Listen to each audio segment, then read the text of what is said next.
আর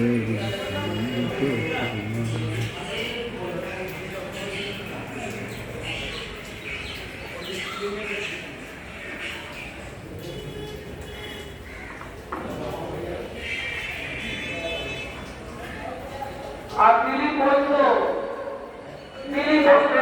বিমান কুমার হালদার, কনস্টেবল বিমান কুমার হালদার, কনস্টেবল বিমান কুমার হালদার, কনস্টেবল 210-এর কনস্টেবল বিমান কুমার হালদার আছেন। কনস্টেবল বিমান কুমার হালদার, 210-এর কনস্টেবল বিমান কুমার হালদার, জগদীশ বর, হালদার, জগদীশ বর। তাহলে আপনাকে ওয়েট করতে হবে প্লিজ।